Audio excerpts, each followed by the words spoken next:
welcome board members and manager to the October 26, 2020 regular board meeting of the Board of Water Supply. I'm Brian Andaya, Chair.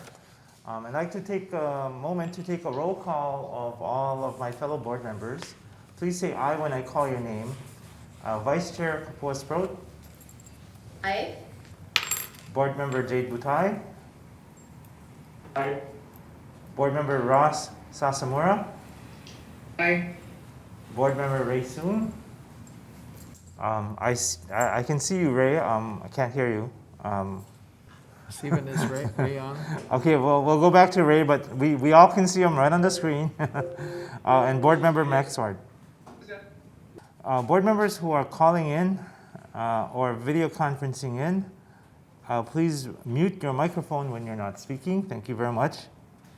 Also in the room with us are Manager Ernie Lau, Board Secretary Joy Cruz Achiu, and Information Specialist Stephen Nordstrom. Joining us by telephone are Jeff Lau and Jessica Wong, both from the City and County's Corporation Council. And again, as to all of you participating remotely, please mute your microphone at this time and unmute yourself, and you feel free to do so, but unmute yourself only when you intend to speak. So good afternoon. So under the fourth supplementary proclamation issued by Governor Ige on October 13th, in order to follow public participation in a manner consistent with social distancing practices, the following procedures are in effect for the meeting. Some members may be participating in the meeting by interactive conference technology from remote locations. The board is committed to ensuring adequate access and transparency in everything we do. And so we invite testimony, and testimony can be submitted in one of the following ways. First is by written testimony, and that may be emailed to board@hbws.org, or it can be faxed to 808-748-5079. Okay, written testimony will be posted on our website at boardofwatersupply.com. You also were given the option to mail written testimony to Board of Water Supply, 630 South Baratania Street, Honolulu, Hawaii, 96843. We are currently, or we were accepting online testimony on our website, boardofwatersupply.com, which was due at noon. And finally, if you did not have a chance to do that, we are accepting telephone testimony during the meeting, and you can call 808-748-6040. Again, 808-748-6040. Callers will be placed in a queue and brought up to testify one at a time. Unfortunately, because of the COVID-19 pandemic and the need for social distancing, we're not able to accept in-person testimony at this time. You can also view the meeting. We do have Facebook live streaming at www.facebook.com/BWS Honolulu/live. You can also go to our website to view a live stream. That's www.boardofwatersupply.com/live. So today we have just one item on our agenda requiring board action. That item is the approval of the minutes of the public hearing and regular meeting held on September 28, 2020. May I entertain a motion to accept the minutes of the public hearing and regular meeting held on September 28, 2020. Okay. Okay, I think I heard a motion from Board Member Sword and then seconded by Board Member Sasamura. That's correct? Seconded, Chair. Jade. Oh, Jade did the second, and Ross, I think Ross moved and Jade provided the second. Okay, good. You're muted. Mr. Chair, I'm abstaining because I wasn't at that meeting, so. Okay. We will be noting an abstention from Board Member Sword.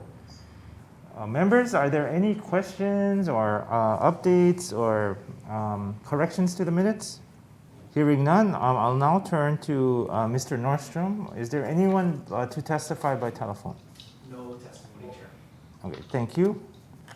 Hearing no discussion, I will be calling for the question, and we are going to do a roll call vote as recommended according to the Office of Information Practices. Madam Secretary, would you please conduct a roll call vote? Thank you, Chair. Vice Chair Kapua-Sproat, Aye. Board Member Ray Sood, Board Member Rasa Samura, Aye. Board Member Jade Butai, Aye. Board Member Ray Sood,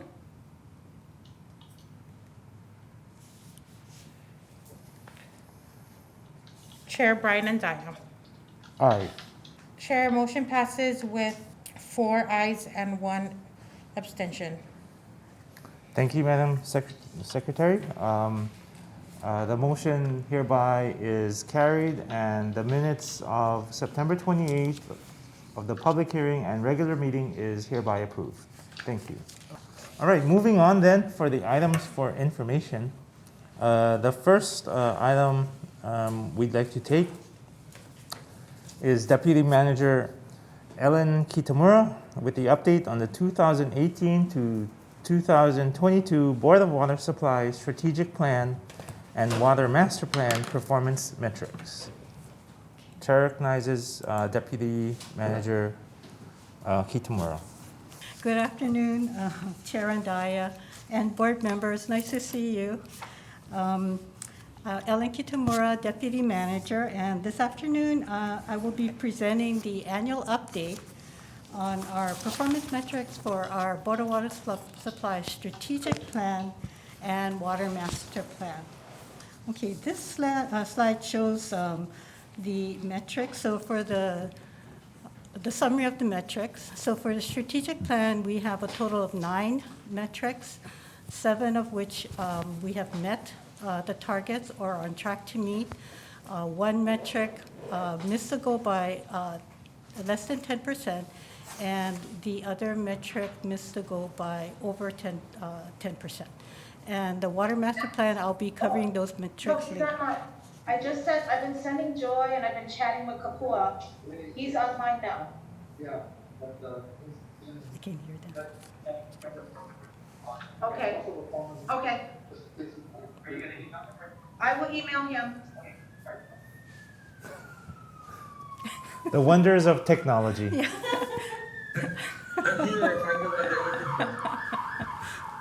Okay, thank you very much. Oh, hi, board member Soon. Nice to see you and hear you. I can hear you.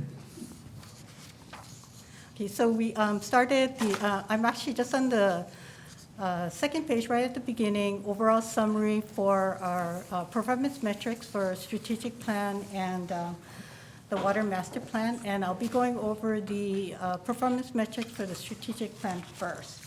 Okay, this table shows the 9 goals that we set for strategic plan. As I mentioned before, we met 7 of them. We did miss 2, one by 10% or less, and one by 10% or more.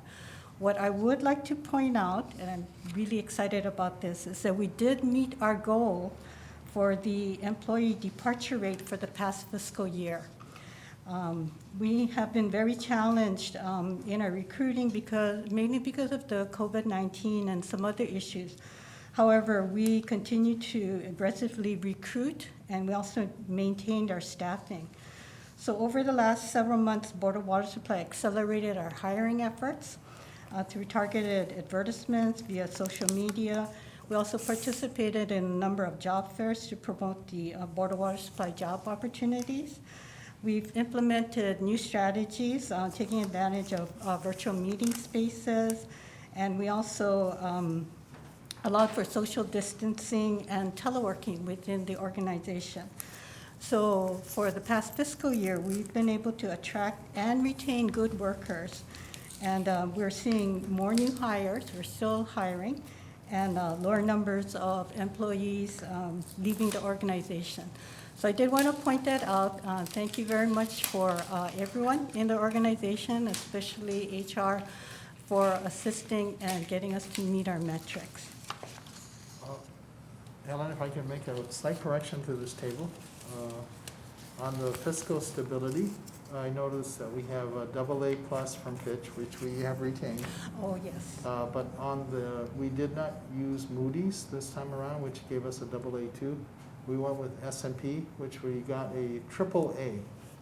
AAA from S&P, which is one of the few that a government agency in Hawaii has gotten just on its own merits. So it's a testament to the hard work of all the staff here at the Board of Water Supply. Thank you. And Yeah. the support of the board. Okay, thank you for that correction. Sorry, it was an old slide, and then that is actually one of the major achievements from the department also over the past fiscal year. Thank you. Okay, so for one of the goals that we, for the strategic plan that we missed was the pipeline leak detection. And this was due to a number of things. Our staffing levels for the leak detection team unfortunately fell to 50% during the fiscal year, so they had some staffing issues. We did hire new employees to fill the vacancies, however, they needed to be trained, and this affected the miles of pipe that the leak detection team was able to survey. In addition, there were a lack of qualified applicants for one of the vacant positions. So we're in the process of downgrading the position to the entry level, and we'll fill it, hopefully fill it at that point. One of the other reasons that we did miss the number of miles to be surveyed is because of a new leak detection technology that we're piloting at the Board of Water Supply. And this is using a satellite-based technology. It's called Utilis, and it has the capability to detect subsurface potable water accumulations. So the leak detection effort through this pilot has become more targeted because the algorithm will just identify areas that have potential leaks, and the leak detection team will go out for further investigation. So what we're finding is that the results of this technology is more effective use of our resources compared to our current practice of just systematically going throughout the island. So one of the things that we may do is if we push forward going to production from this pilot is to reevaluate this particular metric because it may change. So I just wanted to point that out. I have a question. Sorry to interrupt. That vacant position that we're having trouble filling, do you know which position that is? It's a position within our field operations. It is, and then I believe it's a water service investigator. Right. One, because the leak detection is, I think the more experienced our water service investigators, either 2 or 3, the 3 might be a supervisory position. Chair, if I could also add on the satellite leak detection, which is a pilot project that we initiated. Basically, it's a satellite circling the Earth that's taking pictures of the island of Oahu. And it's basically from space, they're able to detect water that has chlorine in the water. So based on that, using that chlorine that we add chlorine to our water for disinfection to make water safe to drink, they're able to distinguish between naturally occurring water like rainwater puddling on the ground versus chlorinated water. And when they do that, they give us the general areas that we should look for leak detection to do further detailed leak detection. So rather than trying to survey all 2,100 miles in 7 years or 3 years, 3 years like at 700 miles a year, we're now able to kind of do more targeted, focused, detailed leak detection work And I think we're seeing the benefits of that.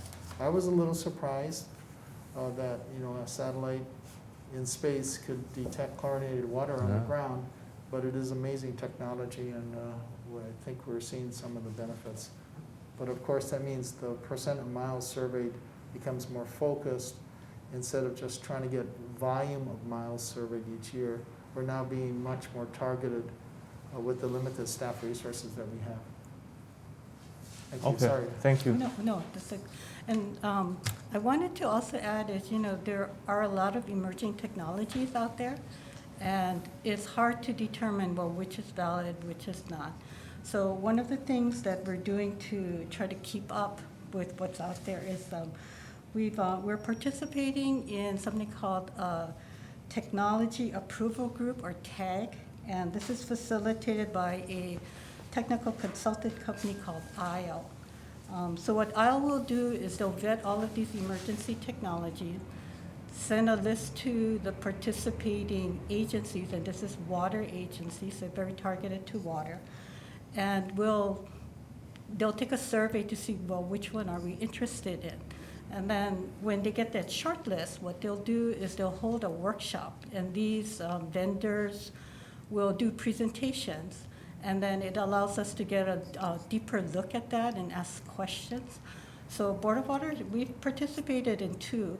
Unfortunately, because we're in Hawaii, it starts like 5:30 in the morning, but it is well worth it. It goes for about 4 hours. And through that, we've been able to make some connections on potential technologies that we'd like to take a closer look at. So that's how we're trying to keep up with what's out there. But then, we need assistance because there's just so much to look at. So we found out that, participating as a TAG group has been very beneficial also. Okay, thank you. Okay. So we did also miss our main breaks per 1,000 miles. It's actually been, 100 miles of pipe. It's been pretty steady, as you can see. So it's been 16 breaks per 100 miles of pipe for the last 3 years. And what I wanted to point out is the graph on your right, which actually shows what the model prediction was to say, okay, if we move forward with our replacement goal of 21 miles of pipe in 10 years, what would be the predicted amount of main breaks that we would be able to avoid. Now, in this case, we're still right at the beginning, so the green dots that you see there is the 3-year moving average of that was in our water master plan scorecard. And as you can see, we're still pretty much on target. We will not be, I guess, according to the graph there, it's going to take a while. It's going to be until 2025 that we'll see a flattening of the curve, and that's that orange line that you see that is projecting what the anticipated amount of annual main breaks would be. So this is a long-term target. We expect this to not reach our goal for a while, but then, as you can see, we're still on track. So that's actually, if anything, fairly positive. Okay, so moving on to the water master plan. Ellen? Yes. Board member, sir. I got a quick question. Sure. Our illustrious leader can answer as well. I'm assuming you folks have a graph or statistics on where most of the breaks are, or do you know where the old pipes are that would break more often? And Mike, I guess the follow-up question to that, it's just a matter of information. You don't have to delve too much into it. Are we going to start where most of the main breaks have been occurring on older pipes? Is that the plan?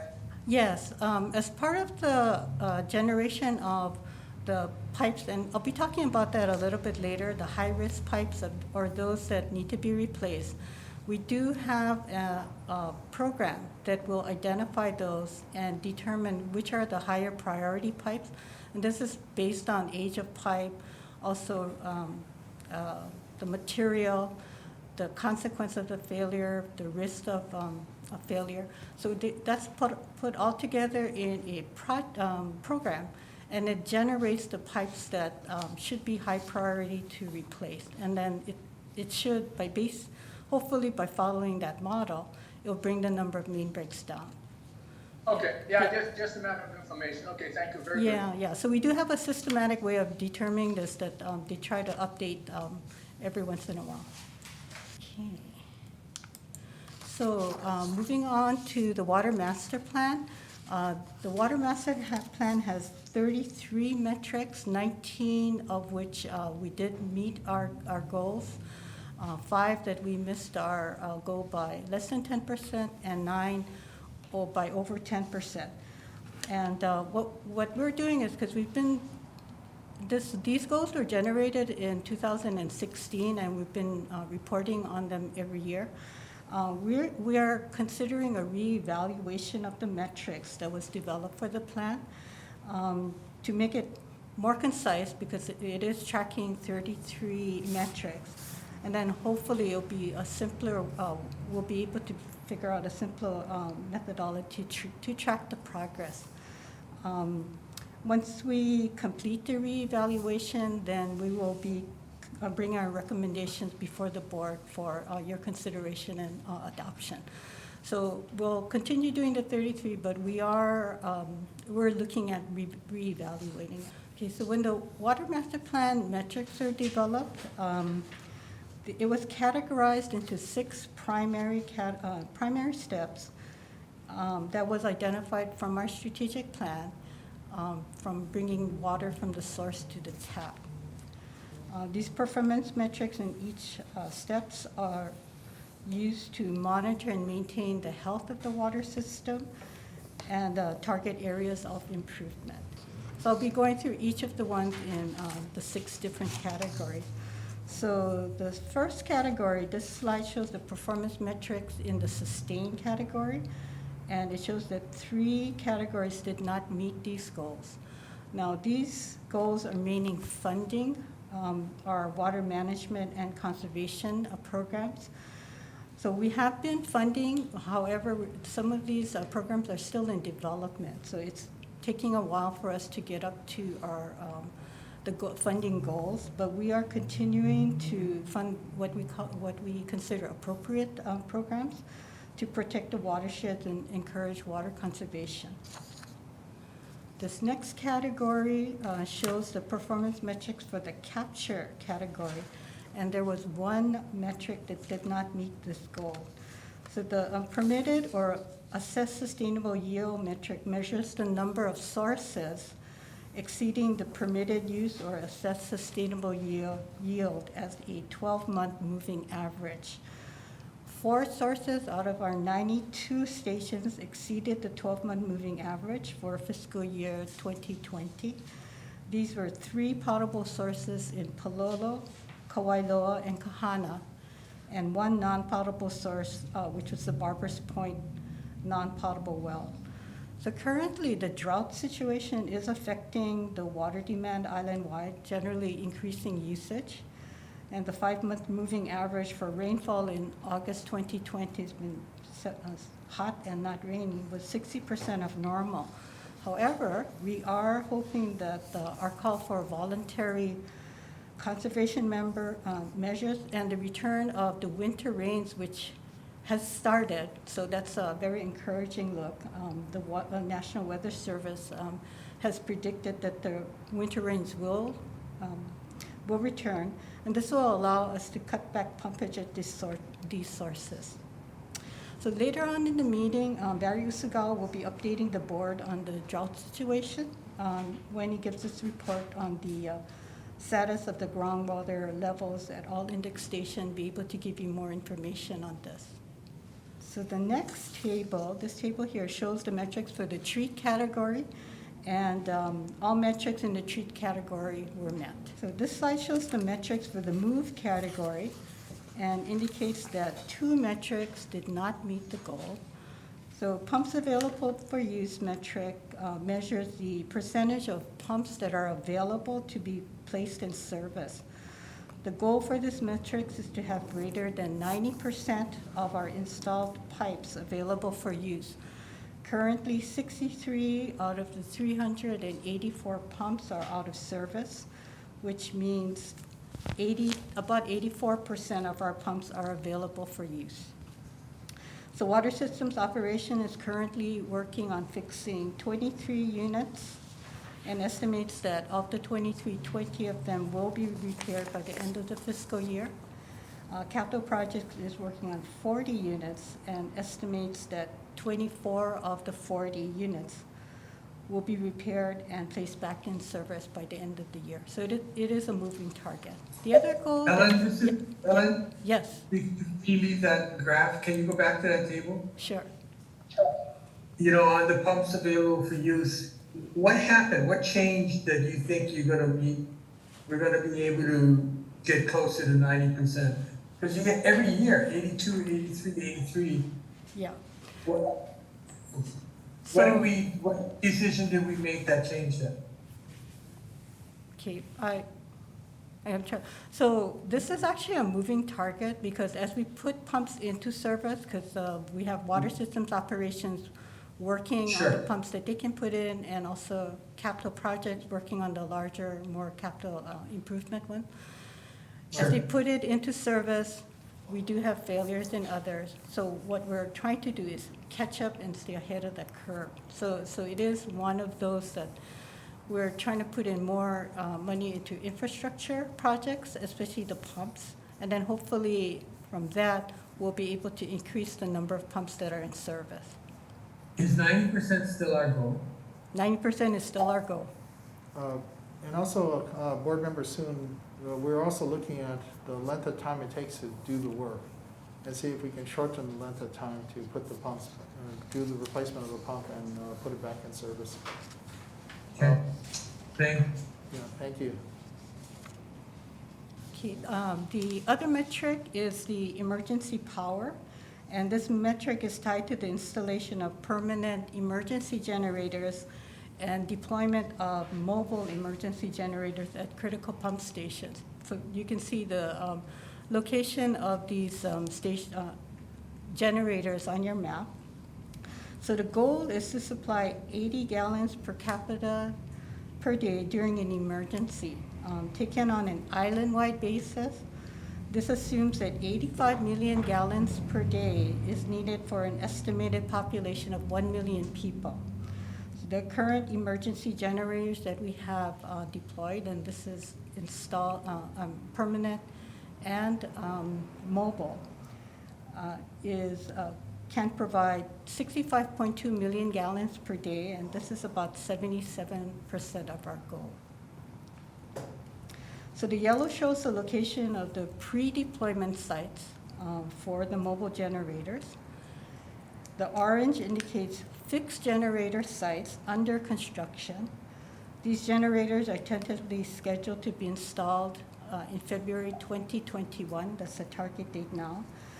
We have one fixed generator that's been installed and operational. It's here at our Baratania station. Once the permanent emergency generators are placed online, we'll have the flexibility to move the mobile emergency generator currently pre-deployed at sites to other areas to increase the island-wide coverage. If I could add, I also want to recognize the assistance of the state of Hawaii through the Hawaii Emergency Management Agency and their FEMA Hazard Mitigation Grant Program. So we've been leveraging and applying for FEMA grant funds that'll pay for for the mobile generators, up to 75% of the costs paid by FEMA, with a match of 25% from the Board of Water Supply. So we've been able to acquire at least 2 of those generators right now. And these are fairly large generators, 500 to 1,000 kW generators.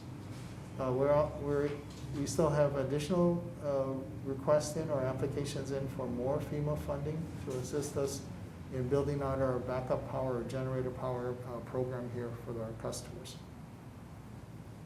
So just a mahalo to State HIEMA for their assistance in getting us FEMA funds to pay for a good part of the cost of these new generators. Ernie, sorry, this is Raylyn. We got one so far. We have applications in for 2 more. I And thought- our emergency power program. I thought, Ray, we actually are getting 2 from them? We got Farmers Point, so that was delivered, and we're closing out the grant on that.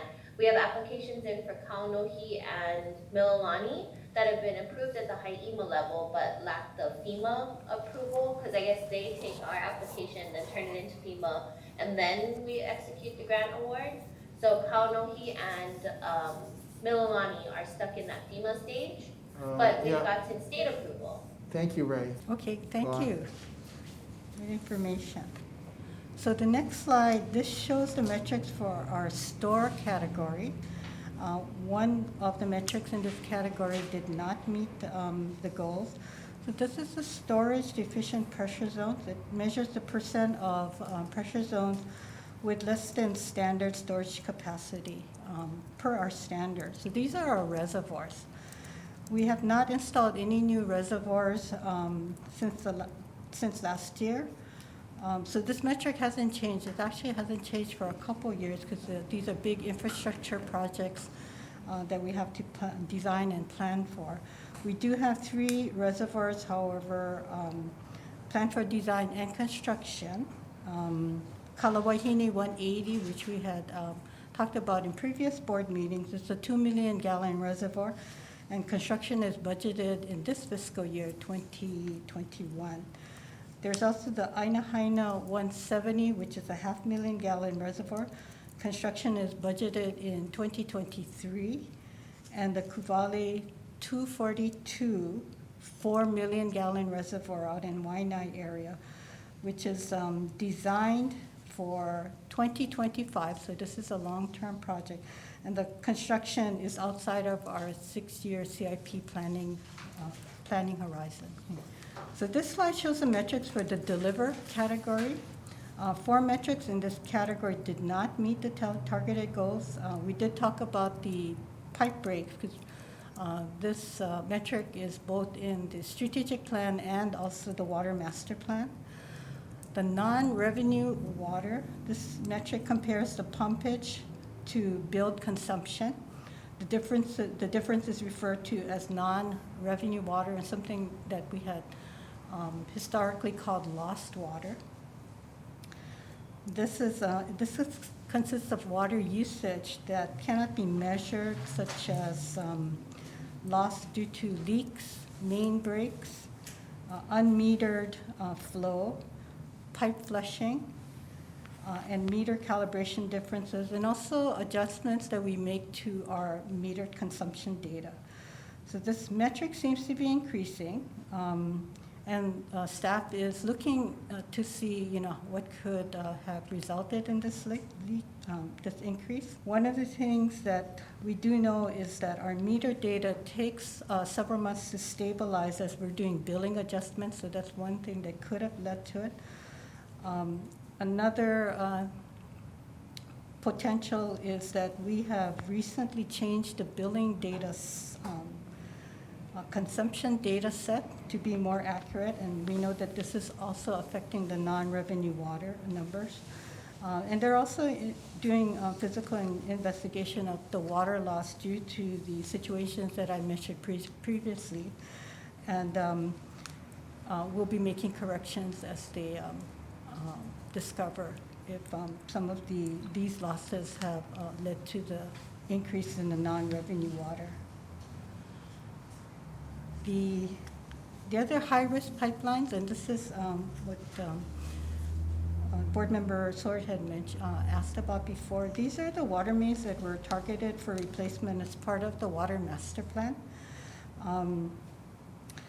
BWS recently, we did change the software, and this is something that we continue to look to see what we can improve, and we also changed the methodology for identifying these pipelines.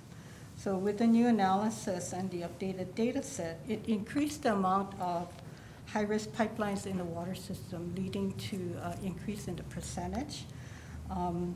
However, the pipelines that were determined before, those are still in the hopper as replacement projects. And what we are assuming, and hopefully we'll see this in the long term, is that as the pipes are replaced, we expect the percentage of the high-risk pipes to decrease. This is a continuation of the metrics for the delivery, so I'll cover the pipeline R&R later. And then we also did talk about the leak detection. The pipe wall, PWA, so pipe wall assessment, it's the last metric here. It had been zero for a couple years. However, last year, 4 miles of pipe in the James Campbell industrial area, let me bring up the map, here we go. This area was, the pipes were inspected to determine the condition of the pipelines and identify any areas, leaks or areas of concern. These pipelines were investigated because they could potentially receive desalinated water from the proposed Kalaeloa desalination plant.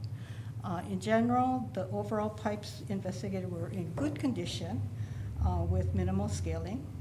So this was to give us at least some confidence is if some desalinated water was put into the pipeline, that it would not cause any water quality issues.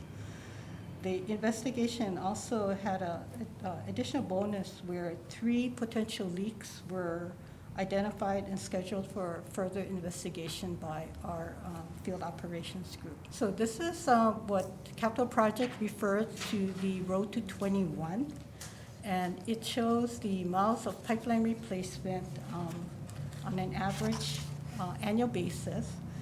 And the graph here shows the 3-year moving average of the miles of pipeline that have been installed. So the orange bar shows the actual miles installed from 2016 to 2020. The blue bar shows the anticipated miles that needs to be installed to meet our 21 miles of installed pipe per year. Since this is a moving average and our goal is actually to install 21 miles of pipe, we won't be reaching our goal until 2030, and after that, thereafter, we will be installing 21 miles every year. So this goal will be, unfortunately, in red for a while. However, tracking the intermediate step, it looks like we are on target. So this last slide, this is the last slide, is the performance tools for our metrics, for our tools for our planning efforts to make sure that that the data and the plans are kept current and relevant. So all metrics in this category are on track. And that's it. I'm so sorry. There's so much information here, and this is one of the reasons that we are really looking at it. But it is very important for us to keep these metrics. You can't manage what you can't measure, as the saying goes. So every year we'll be looking at these metrics, presenting, but like I said, maybe in the Water Master Plan, we can maybe combine some of these metrics so we could really show on a high-level basis what our success in meeting our goals are. So I'll be happy to answer any questions that you have. All right, members, any questions? Ellen, Max Sword. Yes. Quick, the resident overall satisfaction. I would have thought that like in 19 it would have been higher than 63%. Do you folks track on why it's not? I mean, I bless every day when I can turn on the faucet and a nice clean water comes out.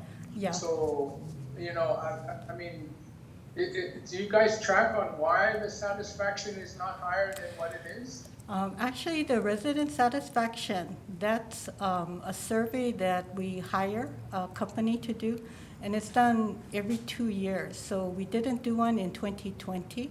So that satisfaction percentage was, I think, back in 2019.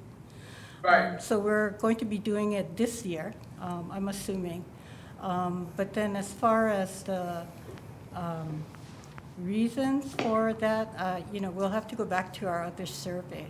Well, yeah, Actually, Ellen, this is Dave Eversole, and I have something to add there if you'd like, or Kathleen. Hold on. Yeah, I hear Dave This is not a and free-for-all Kathleen. meeting. Okay. Yeah, so everybody, I think a couple of people wanted to address this, so maybe let's start with, why don't we start with, Yeah, Chair, if I don't, we would like to start with Kathleen. okay, let's start with Kathleen and then we'll go Information to Dave. So Kathleen? Thank you, and I apologize for busting in, I'm sorry. One of the things too, Max, we did it that year we did it in 2019 was after we had come off of our whole rate study and we had gone out and talked to people about our rates. And in general, whenever you do that, you're going to see perhaps a little bit of pushback from people. The other thing too, I think in general government, people had some issues with that, whatever else was going on around there. So we have a number of main grade satisfaction. And it depends on the timing of when we go out. For example, in 2017, when we went out with our customer survey, we had just come off of our Cal Highway break that we had in that January, and our numbers weren't quite as wonderful. We know that had something to do with it, just because of people's perceptions. So we will be going out in February 2021 again. Thank you. If I could add also part of the satisfaction is also the combined water and sewer bill. When the other department, the city department, environmental services, also increases their sewer charges at about the same time, so we see some pushback. We notice in all these surveys that customers are unable to distinguish that there are two utility bills on the same bill. They just view the total cost of the bill as one item, and they attribute a lot of that to the BWS because it's mailed in a BWS envelope to our customers. And we know that the wastewater bill is much larger than the water bill, so that's always something we have to deal with on an ongoing basis. Okay, Dave, did you want to chime in as well? Yes, and again, my apologies too for the interruption. Another comment on this, and something that the consultant doing the survey conveyed to us, is that for a utility, this is actually a pretty high satisfaction number, and rather it was something that the board should be proud of compared to what they see for satisfaction numbers with other utilities. Yeah, thank you for that. And I do specifically recall the meeting where Becky Ward of Ward Communications made the presentation, and she did have a handout, so maybe we can provide that to our member Sword. But yes. Nothing really jumped out as being anything for concern. At least in my view. Chair, we'll send that to all the board members. Okay. all right, thank you. No, I just, maybe we should get the sewer guys to get their own. I'm not going to disagree with that.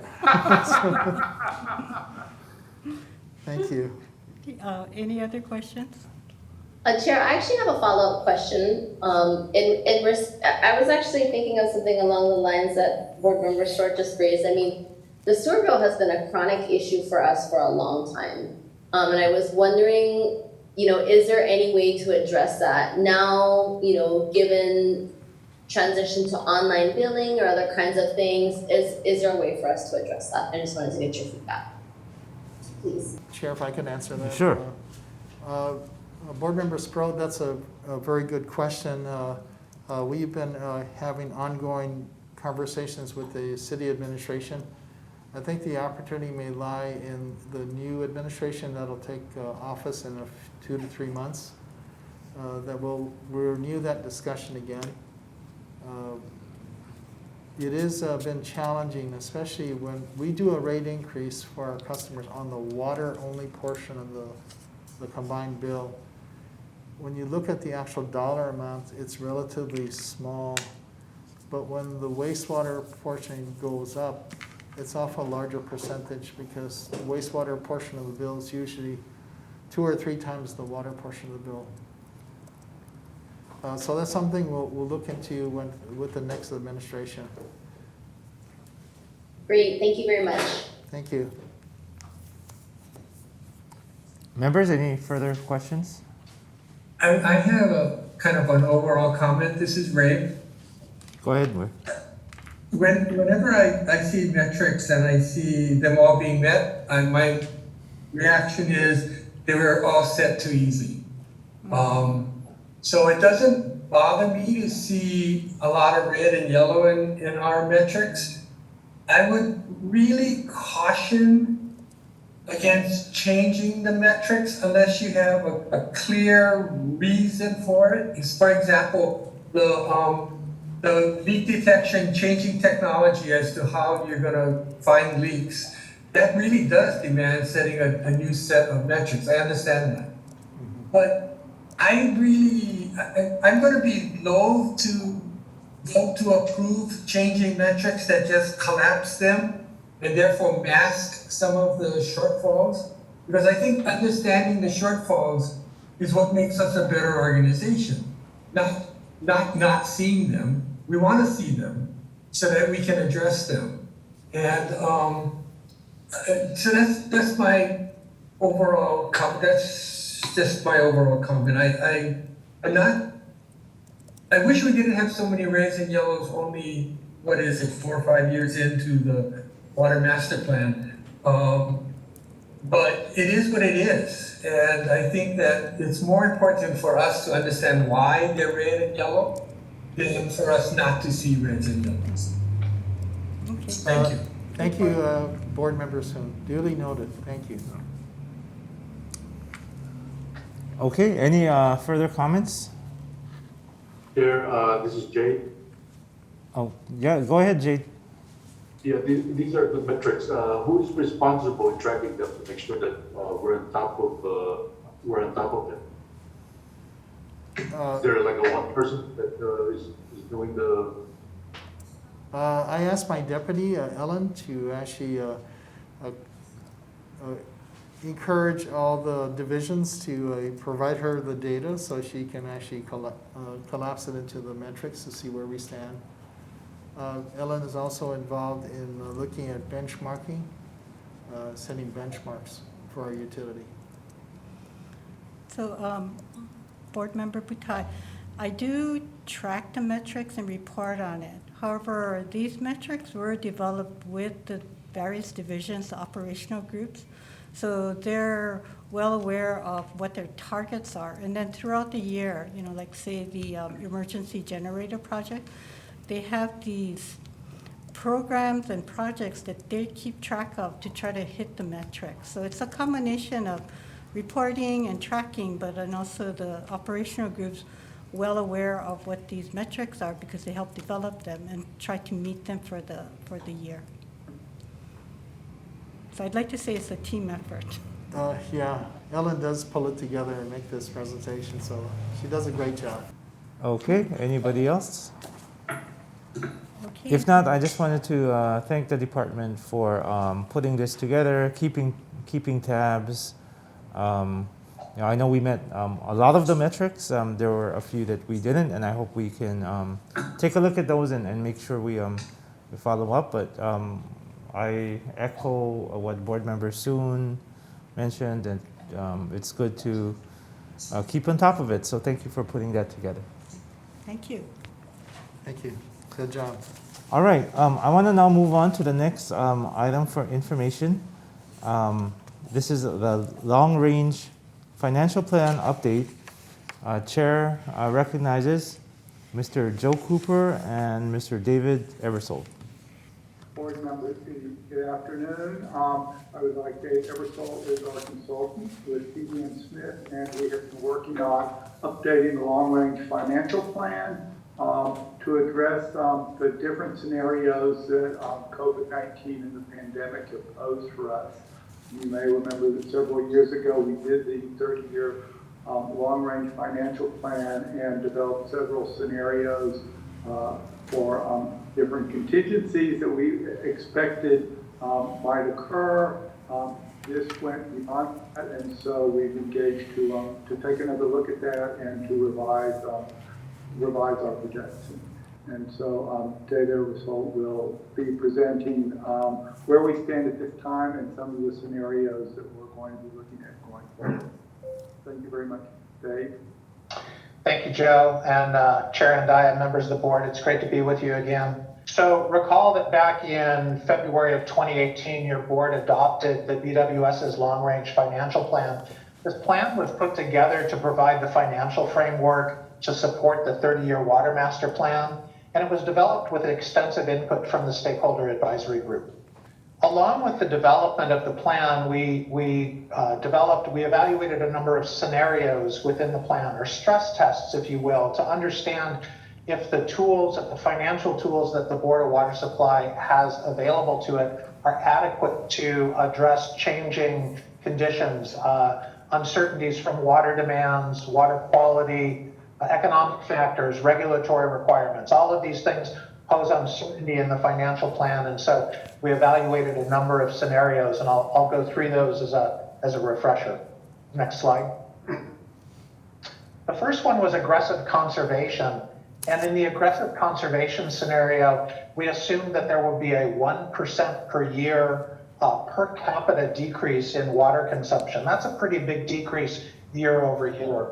We assumed it would be an across-the-board drop, not just with your high water users. We also looked at aggressive growth, and we looked at two alternatives here. One was the high-range demand projection assumptions from the Water Master Plan, and to simplify that, it assumes about a 0.5% per year increase or growth in water demands year over year. And then we also looked at a 1% per year increase in growth. Now, as you would expect, selling more water, having higher water consumption also means that there's more revenues coming in. And so we considered that the increases in operations and maintenance expenses associated with these higher water demands would be offset by additional rate-based revenues. We also looked at a major natural disaster, and there are impacts to the infrastructure that cause the need for repair of assets and possibly new capital projects themselves. There's also the impact of a revenue loss from water service interruptions or the inability of customers to even pay their bills due to infrastructure being down, maybe not getting their own paychecks. To help frame this scenario, we looked at other water utilities that had experienced a major natural disaster, a hurricane in particular, looked at the range of damage that they experienced and also their revenue losses. And this analysis really helped inform your financial policy to have a days cash target of 180 days cash on hand. And that was developed with an awful lot of discussion and input from the stakeholders, and again, looking at what other water utilities had historically experienced. Another one that we evaluated was major source water contamination. And in this scenario, we considered that a 10 million gallon per day source is impacted, and that impact could be either from a sudden leak or long-term legacy land use contamination issues. And we presume that that contamination would persist into the long term, requiring additional treatment to be constructed, additional operations and maintenance costs. And then we looked at climate change. And climate change has the potential to increase the salinity of groundwater, which would then, and also coupled with sea level rise, would impact about a quarter of the board's infrastructure that's low enough and close enough to the coast to be impacted. We assume that the result of that increased salinity is a result in the useful life of those assets. And so we assume that that would be cut in half. Also, we looked at the need for additional sources of supply and that those would be needed to replace potentially failing groundwater sources. And in the midst of all of this, depending on how fast it happens and how fast the response needs to be, there could be the requirement for mandatory conservation. So increased costs and potentially decreased revenues in this scenario. We also looked at an economic downturn, and our model for this was the economic downturn, the Great Recession of 2008 to 2009. And recall that in Hawaii, the impact was for about 18 months. So we assumed that there'd be a repeat of that. We evaluated each of these scenarios against a range of potential mitigation strategies, whether that was accessing your working capital, deferring expenses, either O&M expenses or capital projects, the need to raise or restructure your rates, issue more debt, or possibly take advantage of public-private partnerships to provide capital and a means out of these situations. The conclusions of the analysis were that for all of these scenarios, the monitoring and using the Water Master Plan scorecard and other available metrics is a really important element to assess changing conditions and their impact on BWS. That the financial tools that BWS has available appear to be adequate, and that with a commitment to the Water Master Plan implementation and the board's financial policies, that we should be able to weather any of these scenarios without the need to rapidly increase rates, which could cause rate shock for the customers. So we didn't see the potential for rate shock resulting from any of these scenarios. What we didn't look at, however, and fortunately couldn't really conceive of at the time, was the idea that there would be a global pandemic and that perhaps that global pandemic could occur concurrently with a hurricane. And so the manager asked that the long-range financial plan be revisited for just this type of reality, that we have a new reality facing us, and it needs to be considered in the board's planning, hence the update to the long-range financial plan. So we've been looking at a number of trends along the way to understand how these things are changing. I believe you've seen a number of these things in previous board updates, but looking at the total island potable water production is a very early indicator of revenues.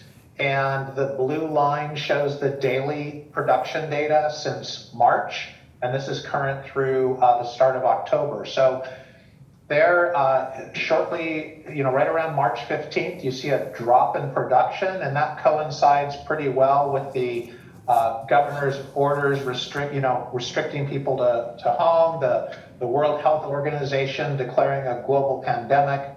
Water demand dropped precipitously. Then they started on a slow upward path, and around May they start picking up and they get above the green line. That green line is your 5-year monthly average. And part of the reason that they went up above that green line is a period of low rainfall and higher temperatures. And at the end of the day, it's really variations in weather that have the biggest impact on what your water demands are. So it stayed pretty hot and dry, and then you can see around July 26th there's a big drop in water demands. That's the hurricane. So wet, rainy, cool, people aren't outside watering, water demands dropped. And then, of course, as you well know, it's gotten pretty hot since then and until very recently now. And so water demands were back up over the 5-year average. We would expect as things cool down for those demands to begin dropping also. And that's what the green line shows has happened in past years. So we'll be looking to see how things do or don't stay on this trend. So as I mentioned, one of the reasons to look at daily water production is because we believe it's an early indicator of the Board of Water Supply's revenues. This slide shows the revenues added to this slide.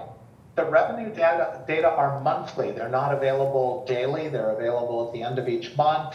And you can also, so they mimic the trend in water production quite nicely. But there's a 1-month lag to them, and that reflects the billing cycle, right? People use water and then you bill them and then the revenue comes in. So it's always gonna lag your production data a little bit. I mentioned that weather is a big influence in your water demands, and this slide shows the monthly rainfall index. The red line, or 100%, would be normal. And the 5-month moving average is the black squiggly line. The bars are the index for each month, and as you can see, things have been pretty warm and pretty dry for the past several months, helping to explain those higher than average water demands. Well, understanding the revenue that should be coming in from water sales is one part of the equation, but as we well know, customers are impacted in their ability to pay. It's a tourism-driven economy. Businesses have been hugely impacted. Those businesses' employees have been hugely impacted. And so we want to pay attention to the delinquency rate, the amount of accounts that are past due. So this shows the percentage of water accounts that are past due. And these data are from 2017 to present. So 2017 is the brown line, 2018 is the yellow line, 2019 is the green line, and 2020 is the red line. On March 11th, that's when the World Health Organization declared a global pandemic, and you'll see that vertical line there, and that line will show up in subsequent slides just to give you a reference point. So what this shows is that the number of accounts that's delinquent has some seasonality to it.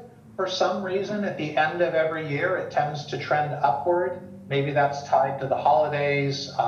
Maybe it's tied to, decrease in seasonal employment or things like that. Not really sure, but there is a seasonality to it. So we would expect this number to vary throughout the year with or without a global pandemic.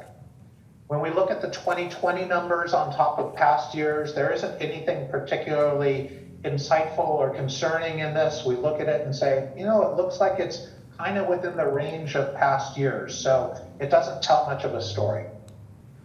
So if we then dig into detail and look at your residential customers, and we look at the number of delinquencies, and here we're looking at the number as opposed to the percentage, you can see the data have that same slight upward trend towards the end of the year, and the 2020 delinquency numbers seem to be right in line with previous years. There's nothing remarkable about this. It's a different story when we look at the amount of dollars that are delinquent, though. So the previous slide, we were looking at the number of accounts that were delinquent, and here we're looking at the dollar amount of those delinquencies. So you can see in 2017, the dollar amount was a bit lower, and then in 2018, it went up a bit. In 2019 is a little higher than that, and 2020 is even higher. And so why is that happening? And we believe that's due to your annual rate increases. So as the rates go up, the amount of delinquencies, the dollar value of those delinquencies goes up a little bit. It's not that we're not seeing that more people are becoming delinquent, just that the dollar amount of those delinquencies rises. When we look at 2020, and again, there's that vertical March line when the global pandemic was declared.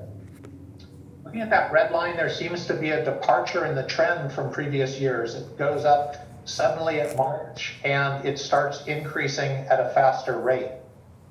If we were to imagine what that line might look like under other circumstances, we'd expect that it might be a little bit low. And just for scale, we're showing a $500,000 bar there to show what it would look like if it was $500,000 lower. I'm not implying or trying to say that this is a definitive analysis that COVID has caused an increase of $500,000 in your delinquencies, but it's a rough estimate on what you might be able to, the type of assumption you might be able to make just looking at these data qualitatively, visually. So here now, we're looking at the number of delinquent accounts for your commercial water customers. And again, these data are from 2017 to 2020, and they tell a little bit of a different story than for the residential customers. You can see that in March of this year, the red line, right after the declaration of the global pandemic, the number of delinquencies in commercial water accounts bumped up by about 200 customers. It stayed there, it dropped down a little bit, but it's been staying higher than the previous years pretty consistently since March. So again, a different story than with the residential customers, and with the impact to your commercial customers due to the shutdown of tourism. This isn't unexpected, but it's of concern. So now we're looking at the dollar amount associated with those delinquencies, and it tells a similar story that in March there was an increase in this number from previous years. It's been trending up fairly steadily, and as of the end of September, the dollar value of those delinquencies compared to previous years might be on the order of $1 million or so.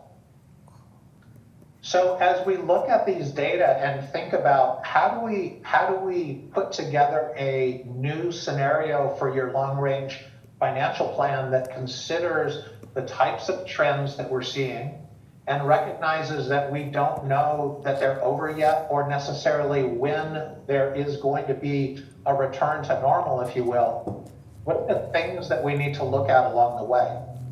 Well, we need to look at both revenue and expenses. And in revenue, as we've been talking about, we pay attention to water sales, and we look at the growth or contraction in the number of accounts. So as you have commercial customers that are going into bankruptcy, you might expect that going forward you could see a decrease in the number of commercial accounts. And we also might see a change in the usage per account. One of the trends that many water agencies have been seeing is an increase in the residential usage of their customers, with people staying at home more, and a decrease in the commercial usage of the commercial accounts. We also need to pay attention not just at your water sales, but at the delinquencies. And one of the learnings from this analysis of your data is that it's not enough to look at the delinquency rate, but we really need to look at it more granular and pay attention to the dollar amount associated with those delinquencies and closely track that. What's uncertain going forward is how much of those delinquencies will be repaid and how much of them could become uncollectible accounts, and what the overall impact of that will be. Lastly, on the revenue side, another really big uncertainty, as you're all aware, is what will or will not be the availability of additional stimulus funding, how much of that might be available to the board directly, either to fund capital projects, help fund operations, or offset potential losses from uncollectible accounts. On the expense side, these are really the things that you have at your power to adjust in response to changes in revenue. You'd look both at your operations and maintenance costs, and some of those are fixed. It costs a certain amount of money to run the organization each year, regardless of how much water you're producing. And some of them are variable. You're able to adjust them in the short term and affect some savings. The other element is the capital improvement program, and in particular, how much is funded by cash, how much is funded by debt, and whether or not the timing of any of those projects within the CIP should be changed. There's some things that should be pushed back to account for the realities associated with this type of a scenario. So we're looking at a range of scenarios to evaluate those different factors that I just showed in the previous slide. And the idea here is that the variability here is really dependent upon the ability to reopen tourism. And this is an approach that was developed and put forth by the University of Hawaii Economic Research Organization in their state forecast update from September 2020. And in that, they considered a range of options with increasing pessimism. And it's based on a number of elements. Is there the ability to have test-based reopening? Is rapid testing and effective contact tracing available? Are we impacted by a third wave of infection, and is a vaccine available?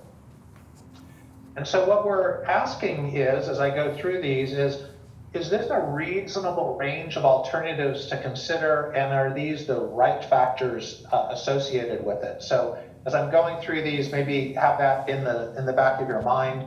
So in the optimistic scenario, the idea is that there is a test-based reopening and it is supported by rapid testing and effective contact tracing.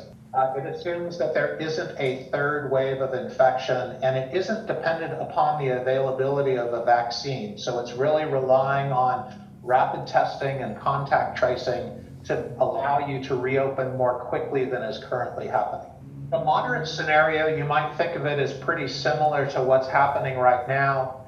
There is test-based reopening, but it's not particularly rapid and it isn't coupled with really, really solid, effective contact tracing. And it assumes that a vaccine is widely available by the summer of 2021. In the pessimistic scenario, it's test-based reopening. It assumes that a third wave of infection will happen and that a vaccine wouldn't be available until late next year. So we had this conversation with the stakeholder advisory group on October 15th, and the input that they provided is that the scenarios that were shown, they didn't express any particular concern with them, but they did talk about some nuances that we should consider in the modeling in those variables that I showed you initially. We need to factor in, for example, that some delinquent funds will never be repaid and that the Board of Water Supply is going to lose money as a result of that. To recover some or all of that money, BWS may be able to pursue economic relief funding, and that funding option may not exist today. We'll see what happens here in the future as things go forward over the next week, months, and into the new year. They also cautioned us about unintended consequences. A stakeholder mentioned that, I mentioned that people are staying at home more and using more water at home. And this particular stakeholder said, people are also gardening at home too. And a lot of this is necessitated by needing to put food on the table and save money on groceries. The unintended consequence of that perhaps is that they're using much more water than they were previously, and their water bill increases. Perhaps that water bill becomes harder to pay, and it can become delinquent, whereas they don't really have the option. You can't become delinquent in paying for groceries. You have to make a choice about what bill you pay. So they may choose to pay the grocery bill as opposed to the water bill. This led to the idea that perhaps there's the opportunity to focus some education on water conservation in the home gardening type of environment. This isn't an area where people have formal training or really know what kind of irrigation home gardening would require. So that was a suggestion for education for BWS.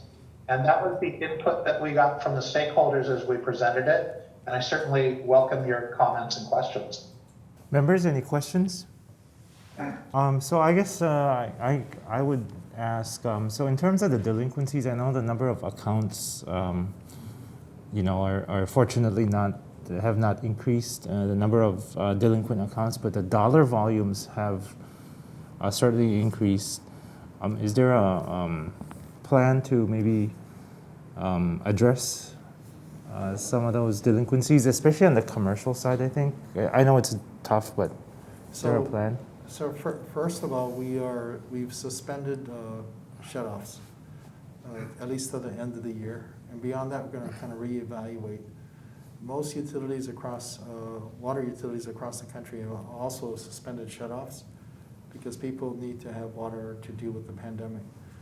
What we ramped up is actually we're doing more outreach to these customers to actually make phone calls, send them letters, to ask them to enter into payment arrangements. Even if they don't pay the full bill, just get into the habit of paying their current bill or part of their bill, so the number doesn't continue to build and grow exponentially larger and larger.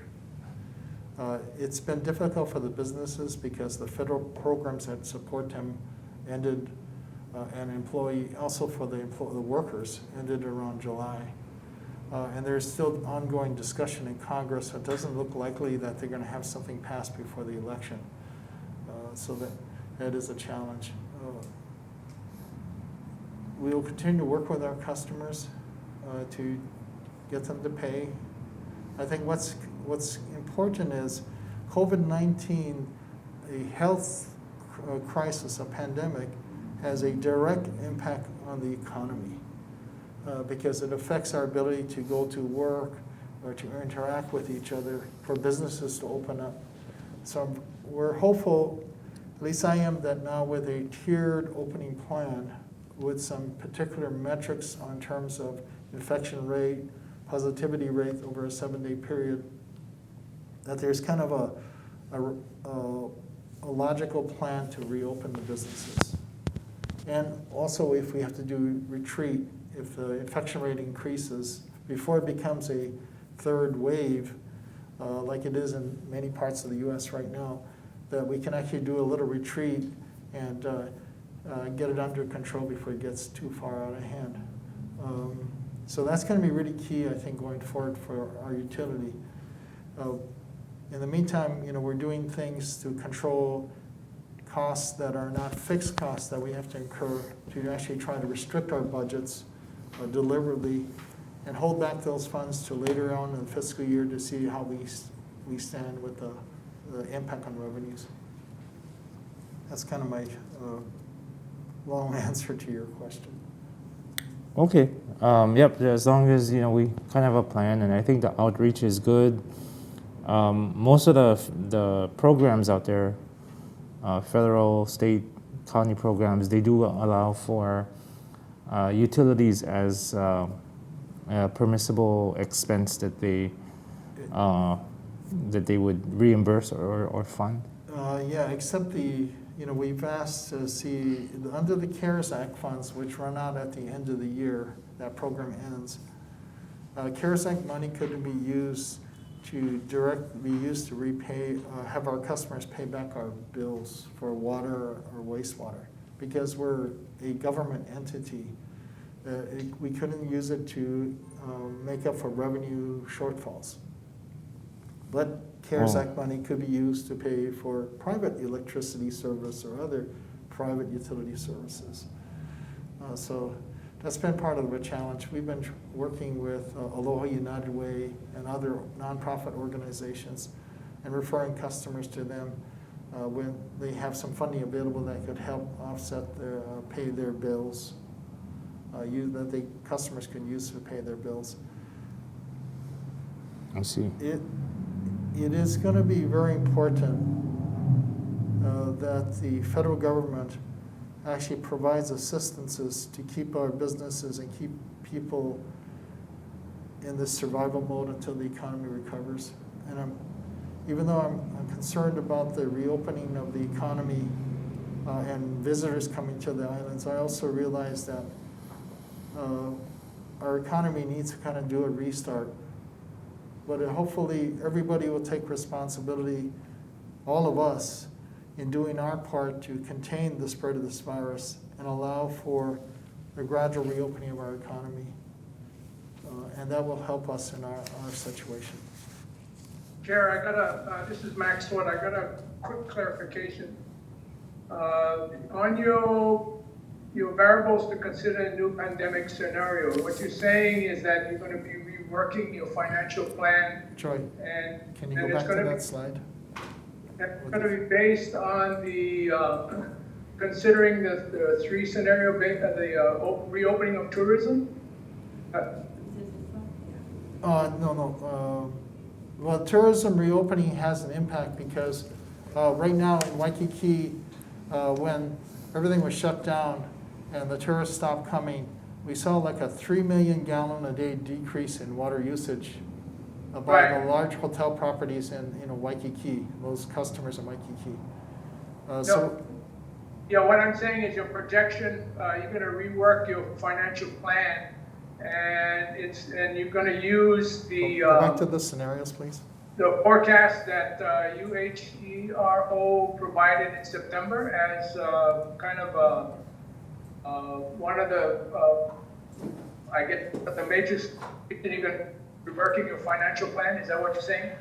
Yes, we're going to do we're going to use kind of these three scenarios, and we're actually seeking input from the board if these three scenarios don't cover what you think we should cover. But we're going to try to basically create a pandemic scenario with these three variations here on what could happen to the island's economy and what we might need to do as a utility in our financial, with our finances. And so does this, this is from based on kind of on that UHERO article from September of 2020, that they kind of laid out how we're going to come back, how the economy for Hawaii might come back. And we're Ernie, if I may. Go ahead, Dave. So if in this slide, for example, if you see think about the differences between the optimistic scenario and the pessimistic scenario, they're very different in terms of their timing on how fast things recover. If you go back to the previous slide. So what we would want to look at is what does the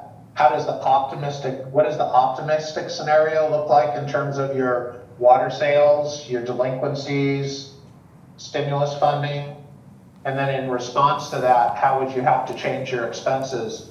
And that's going to be a very different picture than if we look at the pessimistic scenario, where it takes a lot longer for the economy to recover.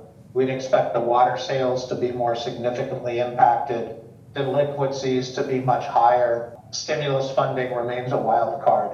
And so the responses in terms of changing expenses would have to perhaps be more drastic and for a longer period of time. So that's how those three reopening scenarios would be translated into the model, if you will. I hope that answers your question.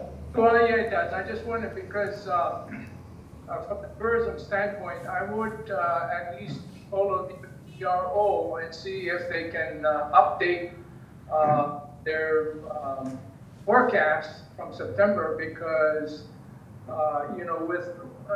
based on what I know,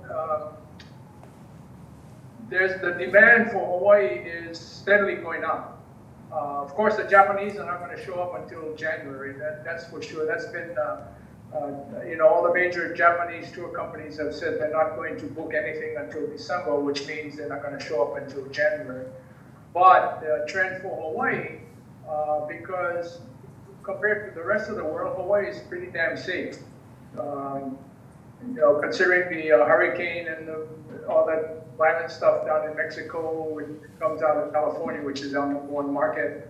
So I would kind of keep close to UHERO and see if they can update that and give you at least as close to real-time information that you can forecast what we need to know. Anyway, it was just a side comment as from the tourism standpoint. Thank you, Max. That was a very good suggestion. We are a subscriber to UHERO, so we can reach out to them for more information on projections. And it's going to be interesting to see with the mayor's strategy for reopening and how visitors are coming back with the 72-hour negative tests, being able to avoid the quarantine, and what our experience is going to be going forward.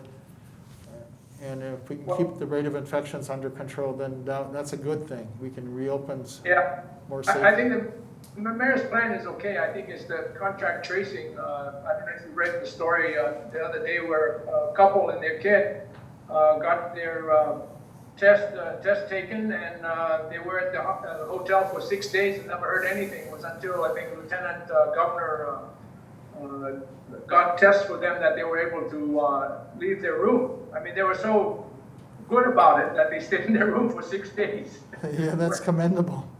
A result which didn't come from the state. But anyway, that's not the story. But anyway, I would just keep close to UHERO and see what they can give you for real-time data. Yes, thank you. I think Kapua has a comment. I have another question, likely for Dave, but for whoever can answer. I'm just wondering about what the timetable is for further scenario development, because I think we'll have so much more information after November, the beginning of November. I'm just wondering, we have some information already, right, with the amount of money that's gonna be I think there's so much that's gonna affect that. So I'm just wondering what your timetable is, Dave, and how you're thinking of moving forward. Initially wanted this effort to do this pandemic scenario fairly quickly for us. But I realized that the more we dug into it, the more we looked at it, that we couldn't just rush through this process. And you're right, with the changes that are going on right now, with the gradual reopening, the strategy for reopening, the testing for visitors coming into Hawaii, and also what's happening in the national sense, they all kind of play together, and the availability of a vaccine that might be sometime next year. Those all have an impact on these scenarios. So I think we're going to take a little longer to do this, but at some point we'll probably have to just say this is it and move on, and if necessary revisit and tweak the approach as necessary. But good point. So we're going slower than we had anticipated earlier. Thanks, Arnie, because I'm just thinking to the degree that there may be additional relief available for people, that might be helpful for us. And I guess my other question, which is somewhat related to this, is I realize these are unprecedented times, right? We haven't had a global pandemic like this for 100 years, but do we have a sense as far as delinquencies, a projection about when things get to a certain rate, when an account is uncollectible or anything like that? Yeah, we don't have a good sense of that right now. I'll just be very honest with you. We are still trying to not just say they can't be collected, we're still making the effort to try to collect them. I think what's also important is to try to make sure that the government accounts as current as possible, because we have a good part of our large customers are government customers. Dave, would you like to add anything to this? No, I agree with everything you said there. Okay, I guess this is something that we should probably monitor in the next months moving forward. We will definitely come back to the board as it's still an evolving process. And before we kind of lock in on the final update, we'll make sure we come back to the board to seek the board's input and to share what's happening. I think that... I have one. Go ahead. I just have one question. I'm sorry I'm late to the conversation, but have any projects been held up or slowed down or stopped because of our concerns? Yeah, we are looking at that. Some of the larger projects, the timing of the larger projects, can we move them to later in the 6-year period or into the next 6-year period? One example, I know that we had a discussion with the Permitted Interaction Group was the issue of our redevelopment project here at Beretania. To consider the economy is going to take a while to recover. Is this the best time to actually go out and redevelop? That's something we're still in discussions, and we'll bring that back to the board. The CIP is a large cost to us too. The operating budget is where we try to address especially the variable components of the operating budget. There are certain fixed components that we don't have a lot of discretion over them. But on the variable side, we've been looking hard at where can we restrict or delay the expenditure. But then also in the CIP, that's the other side of it too, especially the revenue-funded portion of the CIP.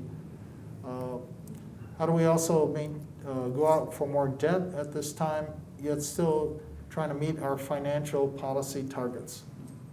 And all of this comes down to trying to preserve our bond rating. We have a AAA rating from S&P, something we've never achieved before. We achieved that this year with our bond issued earlier this year. And then we have the AA plus with Fitch. We maintain that. that has a long-term impact on the cost of borrowing.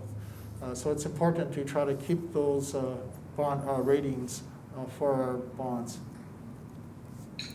Ernie, the reason I asked the question, I agree with, I mean, we made that joint, had that joint discussion regarding the campus and not proceeding, but that's because the use of the campus was to generate income, and there's no sense putting out a project into this environment since it's for generating income. However, let us not forget that we're a public agency. We're not a private agency. And oftentimes in difficult economic times for a society, it's the public expenditure that primes the pump, that moves the economy forward. And I'm not saying we can do that on our own, that's little Board of Water Supply. But I am saying, don't be too hasty in holding and not moving forward with the CIP program until you've talked to whomever the new mayor is and had conversations regarding the philosophy of how to utilize public spending in these times. It's not a decision, I think, that we're gonna make ourselves.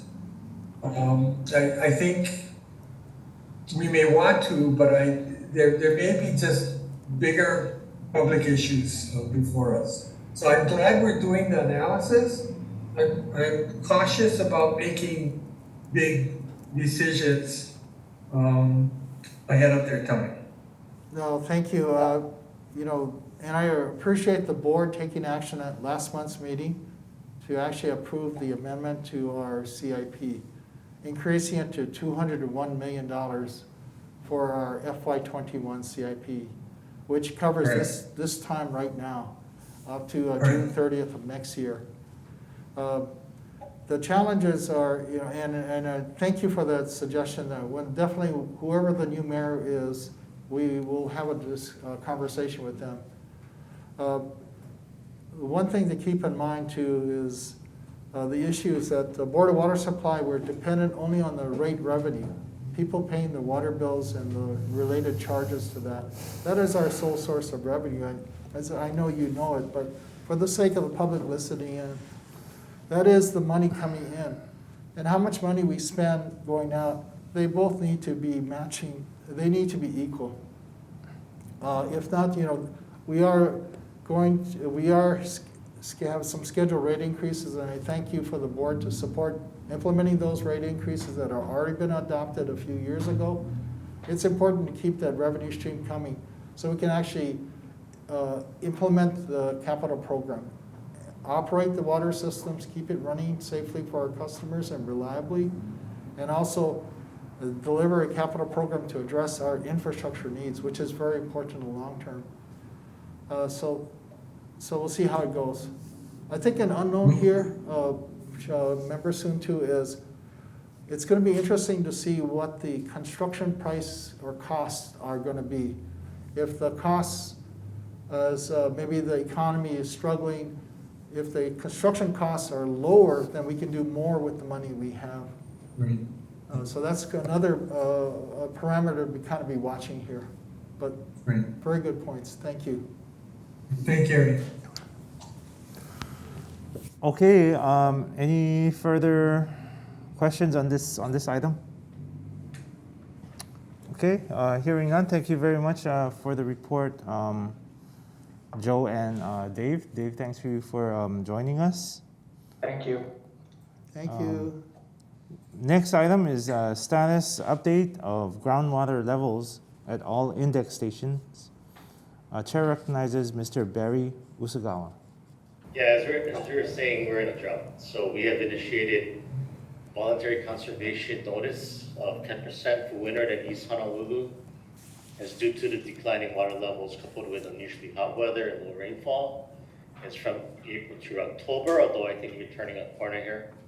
There are 3 aquifer index stations in low groundwater condition. Punaluu and Kaimuki are in alert as of the date of this, and report, and Waihe Tunnel was in critical low groundwater condition. And I'll go through the charts. The monthly production average for September was 153, which is 8 million gallons above the 5-year monthly average. So that's what Dave was showing in that chart. Even though Waikiki is actually using 3 MGD less, most monitoring stations are decreasing in water level trends. So September rainfall was 38%. The 5-month average was 58. We always reference the Hawaii Drought Monitor. So they rated normally dry conditions for the windward side of the island, moderate for leeward, and severe drought conditions between Elo Beach and Makaha. The National Weather Service has updated their wet season forecast. And this is on the 16th. And they're confirming their previous forecast that a La Nina condition exists with expectations for above normal rainfall this winter, and it couldn't come too soon. It seems like we're starting to see some turn in the seasons, although it's super hot and humid. As our response to the voluntary conservation, our communications office with our water conservation branch have been outreaching and messaging. We sent letters for voluntary conservation to state and city agencies, the military installations, in particular the Kaneohe Marine Base, because apparently they had a large leak that they found after we provided our notice and the data that their water use was increasing. Letters to large water users and neighborhood boards. So our basic recommendation is limiting irrigation before 9 a.m. or after 5 when evaporation is lower, postponing the installations of new landscaping and postponing car washes and refilling swimming pools, fixing dripping faucets and toilets, and repairing property leaks, irrigation systems. In addition, our communications office has been busy.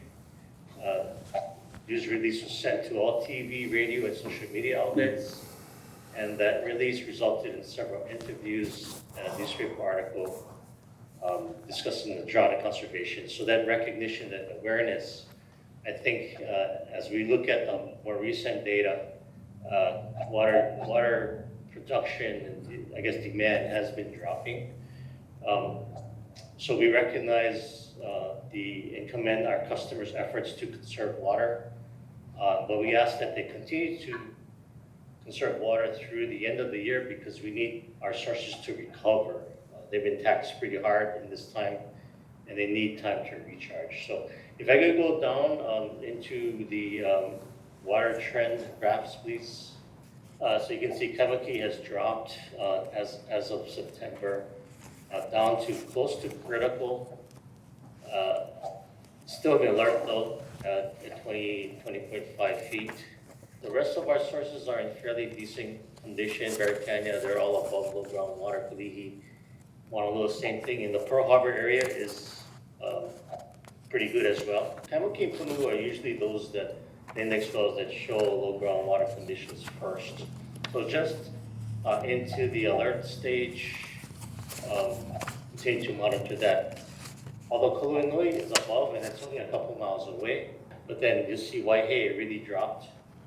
We have since stopped that operation, changed it, and pressures behind the bulkhead have increased back up quite a bit.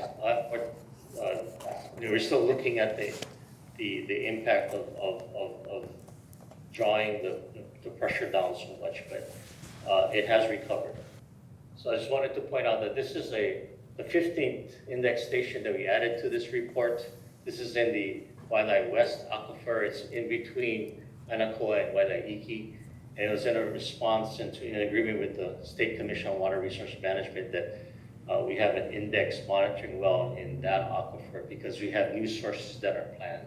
So this is the same chart that Dave showed. When the 5-month moving average is in the 60% of normal, it starts to impact. And in this time frame, it really, in this drought season, it really affected Windward.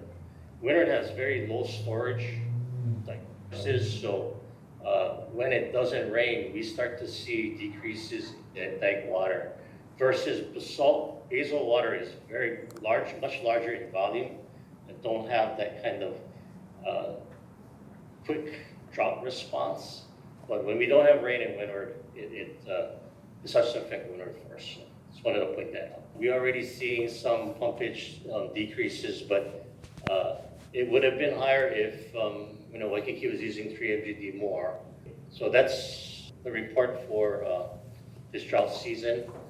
And we just met, by the way, with the Oahu Drought Committee, and Kevin Kodama was kind enough from the National Weather Service to provide that winter season outlook. And so it's looking good. And I expect these index wells to start recovering as we get into the wet season. That's my report. And hopefully any questions? Members, any questions? Thanks, Barry. Thank you.